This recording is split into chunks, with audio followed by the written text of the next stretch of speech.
Hello, c'est Gwen de chez Angry Nuggets. Bienvenue dans Le Filon. Le Filon, c'est quoi? C'est une émission qui te donne des tips and tricks sur la communication et le marketing en quelques minutes tous les 15 jours. Aujourd'hui, dans ce filon, on va parler d'identité visuelle. Et si t'as pas tout compris après la vidéo, on t'a prévu une petite fiche récapitulative dont je te parlerai en fin de vidéo et que tu pourras télécharger. Abonne-toi pour ne rien manquer, c'est parti.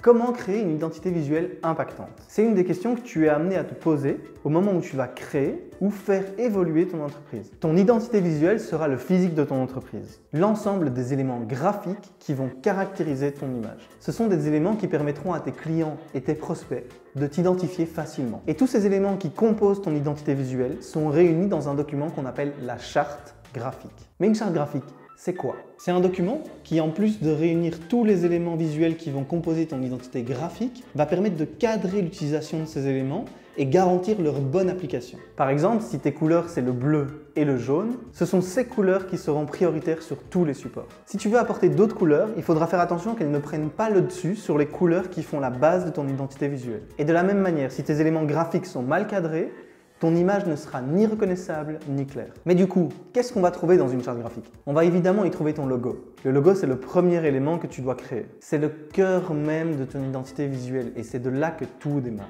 Il doit être unique, original, intemporel et absolument déclinable en monochrome, en noir et blanc si tu préfères. On va aussi y retrouver les couleurs de ta marque ou de ton logo. Elles sont fondamentales car c'est elles qui vont définir la ligne graphique de tes supports de com. Ces couleurs, elles peuvent avoir un sens dans l'inconscient collectif. Donc le choix que tu vas faire doit prendre ce paramètre en compte pour éviter les interprétations négatives. Mais on reviendra un peu plus tard sur ça dans la vidéo. Au milieu de ces interprétations, tu devras trouver une certaine harmonie et donner du sens à ton logo qui devra avant tout correspondre à ton entreprise. Ça l'aidera à être efficace et répondre à tes objectifs de communication. Ton logo doit aussi résister aux effets de mode, c'est comme ça qu'il pourra perdurer. Mais attention, ce n'est pas pour ça qu'il ne faudra pas le faire évoluer, bien au contraire. Si tu regardes autour de toi, tu verras que même les grandes marques ont fait évoluer leur logo. Quand je te dis résister aux effets de mode, ça veut dire qu'il ne faudrait pas devoir le changer tous les ans. En plus, avoir une stabilité autour de ton logo lui permet d'être reconnaissable sur la durée. S'il change toutes les semaines, je te souhaite vraiment bonne chance. Et je te dis pas les frais de graphiste que ça peut engager. On va maintenant parler des différentes formes de logo. Il y en a 5. La première, c'est le logo typographique. Comme son nom l'indique, il est basé sur des caractères textuels. Ensuite, il y a le logo iconographique, qui est un symbole ou un pictogramme.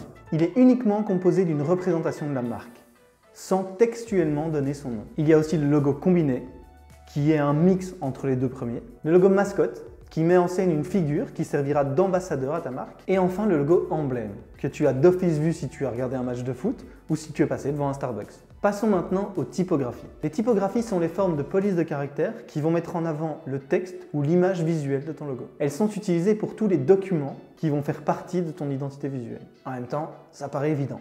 Il est recommandé de ne pas en utiliser plus de 2, maximum 3 pour l'ensemble de ton identité visuelle. Cette recommandation te permet d'utiliser une typographie plus travaillée pour mettre en avant ton logo ou les points importants de tes supports de communication. Et ça te permet d'en utiliser une ou deux autres pour tout ce qui est texte explicatif. Une seule typo peut suffire, mais il faudra que tu joues sur l'épaisseur et la taille assez habilement pour créer une certaine dynamique. D'ailleurs, privilégie les typographies avec un maximum de variantes. Ça te laissera du choix et tu ne seras pas bloqué à ce qu'elle te propose. Maintenant, on passe aux formes et aux signes. Ces éléments t'aident à définir la personnalité de ton entreprise. Par exemple, une forme carrée va donner un sentiment de choses très organisées, là où une forme ronde va donner plus de douceur et d'harmonie. Le choix de ces formes va bien évidemment être très important dès que tu vas créer ton logo. On va aussi retrouver dans la charte graphique toutes les règles de mise en page. La manière dont tes éléments textuels et visuels seront organisés sur tes supports de communication va aussi aider à l'identité de ta marque. Quoi qu'il en soit, une mise en page soignée et lisible est indispensable. C'est souvent une partie qui est mise de côté par les marques alors qu'elle peut donner une vraie identité, donc ne la néglige pas. On n'oublie pas les couleurs, elles arrivent, ne t'inquiète pas. On va en parler dans quelques secondes puisque je vais te donner les bases pour créer ton identité visuelle.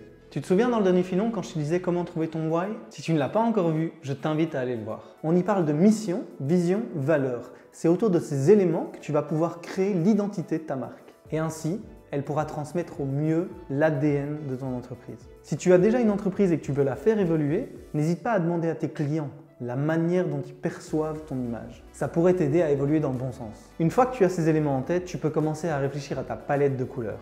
Tu vois, je t'avais dit les couleurs que ça allait arriver. Ce sont elles qui te permettront de créer un univers graphique reconnaissable par les prospects et clients. Comme je te disais un peu avant, les couleurs ont un sens dans l'imaginaire collectif. Ce que je vais te dire ici, c'est valable pour notre univers collectif, européens et occidentaux. Je ne vais pas te faire tout le cercle chromatique sinon on risquerait d'y passer la nuit, mais je vais quand même te faire les tendances principales vers lesquelles tu pourrais te diriger. Déjà, il y a le rouge. Le rouge est associé à des notions d'énergie, de désir, de passion, mais aussi d'agressivité. Et oui, chaque couleur a aussi son aspect négatif. Mais ici, on va surtout se concentrer sur les interprétations positives. Celles du orange sont par exemple le divertissement, la sociabilité ou encore l'extravagance, quand celles du jaune sont plus la créativité, l'envie ou la gaieté. On continue avec le vert, qui est associé à la nature, à la richesse ou encore la chance. Le bleu, lui, c'est plus la fiabilité, l'ordre ou la confiance. D'ailleurs, tu vas voir qu'il y a beaucoup d'entreprises qui utilisent cette couleur. C'est principalement pour faire ressortir ces choses qui sont associées à une vision professionnelle. Et enfin, si tu utilises le violet, ce sera pour évoquer plutôt la noblesse ou le mystère.